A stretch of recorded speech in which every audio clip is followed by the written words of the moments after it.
effect for the Quad Cities as well. Davenport, you could see anywhere from, say, 2 to 4 inches of snow, maybe even some higher totals in certain areas. This winter storm warning until 10 o'clock this evening. It's going to be a quick mover, and that's going to be tough on travel. So if you're traveling in and along I-80, Highway 30, watch out there. It's going to be moving pretty quickly and reducing visibility very rapidly here. Taking a look at our current radar right now, seeing some of that snow certainly pushing through Iowa as we speak. Des Moines into the Quad Cities, eventually Chicago getting it by later on this afternoon and through this evening. All of it pushing on into Ohio, Columbus, up through Cleveland, getting some more snow from this Clipper system. So for Chicago, here's what we're looking at for today.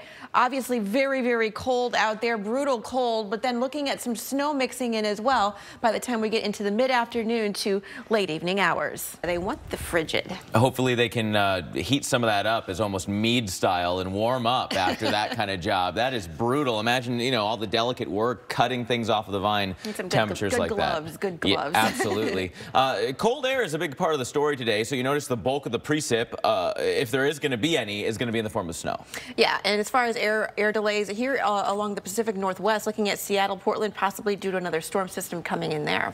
Chicago, of course, right in that stripe of snow, and it won't take much. A very busy airport, a little bit of snow. Anticipate at least some delays there. And then tomorrow, that kind of weak snowstorm slides its way into the mid-Atlantic. Newark Liberty, JFK, LaGuardia, at least some delays possible. Yeah, still a couple along the Pacific Northwest as well. Sunday looks good here in the west. We could see, though, some delays in and around New Orleans due to some wet weather there. Well, the bitter cold will be brutal this weekend as millions celebrate ringing in the new year. Joining us now. And if you're out ringing in the new year, also very dangerously cold temperatures out there when it comes to frostbite.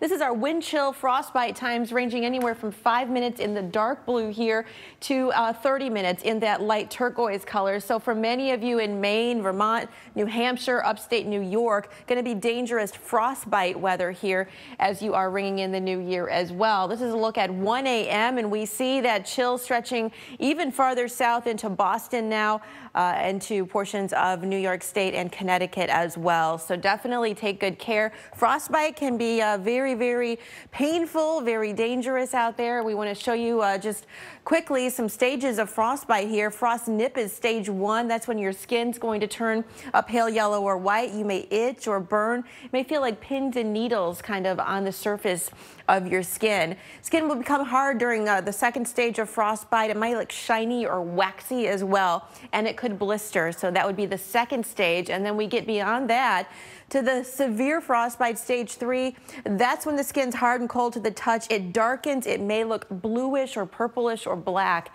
as well. So take good care out there. Cover up those extremities. Orange. Did you know I that? wonder.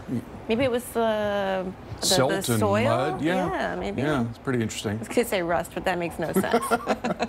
Okay, winter weather time, and we have a lot to talk about, Carl. Yeah, so we've got our storm coming across the Midwest right now, and there's a look at the snow potential along with this thing. It's going to be a pretty modest event overall. You know, this is basically winter in the Midwest, 3 to 5 inches in some areas of Illinois. But, you know, I wanted to talk about the cold and the larger pattern, and this is the European depiction of the cold here. We're going to take this out several days. And, you know, the thing that you sort of notice is the cold is really dominant over the land areas and not so much over the oceans. Right. And so, you know, as we all know, water holds onto its heat a lot more readily than does land.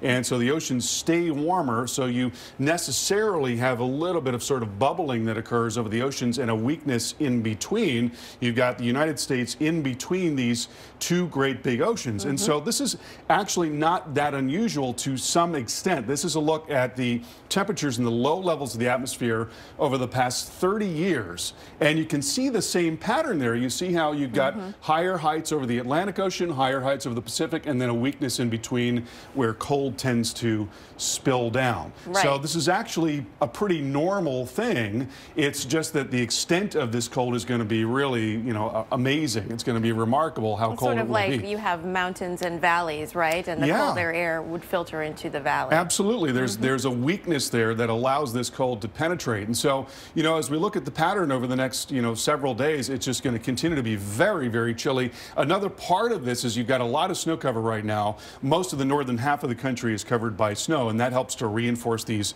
cold air masses. So there is the first of the year, and you know, that's just brutally cold across a lot of the country. It really is dangerous cold in a lot of areas, and this is not going to let up anytime soon. There we go into Wednesday and Thursday. Another big wave comes down behind that, and then another wave comes down behind that, maybe getting a little bit better in parts of the west. All right, we're going to keep you posted.